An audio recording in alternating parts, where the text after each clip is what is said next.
Hello dear students. आज हम ionisation energy of transition metals संक्रमण तत्वों का आयनन ऊर्जा की बात करेंगे। संक्रमण तत्वों में आयनन ऊर्जा ज्ञात करने से पूर्व हम जान लेते हैं कि आयोनाइजेशन एनर्जी होती क्या है। ये आयनाइजेशन आयनन ऊर्जा energy required to remove an electron from the outermost shell of isolated neutral and gaseous atoms, and number of atoms is 1 mole atoms in ground state is known as ionization energy।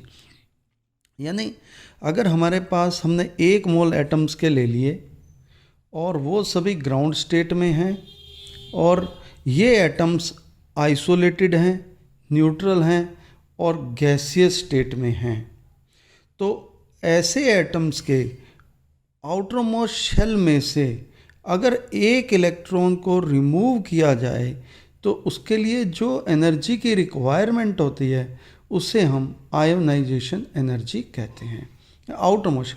और ज़रूरी क्या है कि वो atom isolated हो। और gaseous state के अंदर हम मानते हैं कि अणुओं के परमाणुओं के बीच में किसी भी प्रकार के बल नहीं पाए जाते, तो हम इसे मानते हुए इसे गैसियस स्टेट में लेंगे। हम देखते हैं कि अगर मैटर सॉलिड स्टेट में है, उसे एनर्जी दी जाती है, हीट दी जाती है, तो लिक्विड स्टेट में आ जाता है, जिसे मेल्टिंग पॉइंट कहते हैं।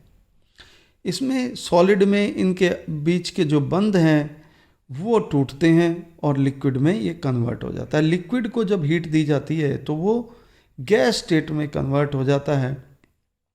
और ये जो हीट है, ये जो ऊर्जा है, ये इनकी अवस्था पे निर्भर करती है और ये दोनों ही वैल्यूज़ डेल्टा 1 और डेल्टा 2 की अलग अलग एलिमेंट्स के लिए, अलग अलग मैटर के लिए अलग अलग होती है, क्योंकि ये डिपेंड करता है कि इनके अंदर बल कितने प्रबल हैं। लिक्विड में और सॉलिड में दोनों में ही आकर्षण बल पाए जाते हैं और इन बलों पे निर्भर करती है डेल्टा 1 और डेल्टा 2। परंतु हमने यहाँ पर एटम में से एक इलेक्ट्रॉन निकालना है, तो डेफिनेटली वो एटम फ्री होना चाहिए, उस पर और कोई बल नहीं लगने चाहिए। लगाई गई जो ऊर्जा है वो केवल इलेक्ट्रॉन को रिमूव करने में ही काम आनी चाहिए। यानी एटम में से जब हम एक इलेक्ट्रॉन निकालेंगे तो वो धन आवेशित आयन में बदल जाएगा। तो ये पॉजिटिव आयन में कन्वर्ट करना ही इलेक्ट्रोपॉजिटिविटी कहलाती है। और इसको निकालने के लिए जो ऊर्जा की आवश्यकता होती है उसे आयोनाइजेशन एनर्जी कहते हैं। हमने गैसीय स्टेट क्यों लिया? क्योंकि यहाँ पर एटम्स एक दूसरे से बहुत दूर होंगे और इनमें परस्पर कोई भी बल कार्य नहीं कर रहे होंगे। उस केस में ये एटम आइसोलेटेड होगा। ये हमने विशेष ध्यान देना है कि उस केस में ही इसमें आयोनाइजेशन एनर्जी की कैलकुलेशन करनी है। तो यहाँ हमने यही बात लिखी है। आयोनाइजेशन एनर्जी, जब गैसीय स्टेट के अंदर कोई मेटल होता है, ये ट्रांजिशन मेटल की बात करते हैं, तो किसी एलिमेंट के ट्रांजिशन मेटल के गैसीय स्टेट में से एक इलेक्ट्रॉन को रिमूव करने के लिए जो ऊर्जा चाहिए और इसके इलेक्ट्रॉन के निकलने के बाद वो एक धन आवेशित आयन के रूप में बदल जाता है और इस पर आवेश +1 हो जाता है। एक इलेक्ट्रॉन निकलेगा +1 आवेश, और इसके लिए जो ऊर्जा की आवश्यकता है उसे फर्स्ट आयोनाइजेशन एनर्जी कहते हैं। अब इसमें से एक इलेक्ट्रॉन और रिमूव कर दें तो उसके लिए जो ऊर्जा की आवश्यकता होगी उसे सेकंड आयोनाइजेशन एनर्जी कहते हैं।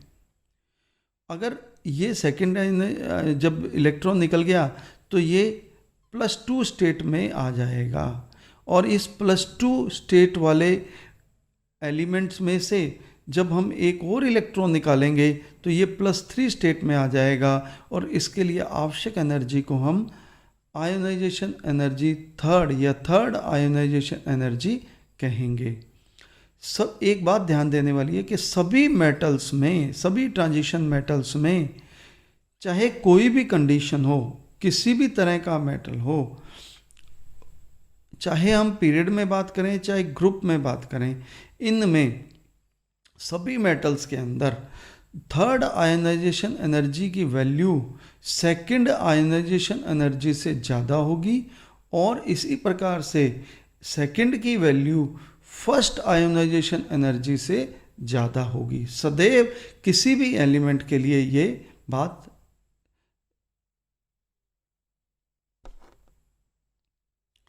यह हम नोट करेंगे। और ऐसा क्यों है? क्योंकि हम जानते हैं जैसे ही एक इलेक्ट्रॉन निकल गया तो यहाँ पर जो न्यूक्लियस है, मान लो ये एक न्यूक्लियस है, यहाँ इसके बाह्यतम कोश की बात करते हैं, अंदर जो कोश है उनको छोड़ दें, तो यहाँ पर मान लीजिए इसके पास कुछ इलेक्ट्रॉन्स हैं, तो ये यहाँ अट्रैक्ट हो रहा है। अब इसमें से एक इलेक्ट्रॉन ये रिमूव कर देते हैं, ये इलेक्ट्रॉन नहीं है, परंतु प्रोटॉन तो है उसमें एक एक्स्ट्रा।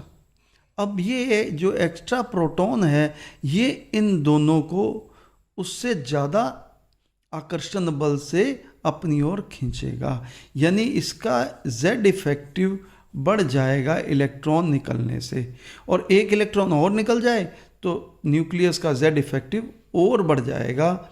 इस प्रकार से बाह्यतम कोश और अंदर की ओर खिसक जाएगा। या हम ये कहें कि जब ये इससे ज़्यादा आकर्षित होगा तो अब इसे निकालने में उतनी ही अधिक ऊर्जा की आवश्यकता होगी। इसीलिए थर्ड आयनाइजेशन एनर्जी सबसे अधिक होती है, सेकंड उससे कम, और फर्स्ट आयनाइजेशन एनर्जी उससे भी कम होती है।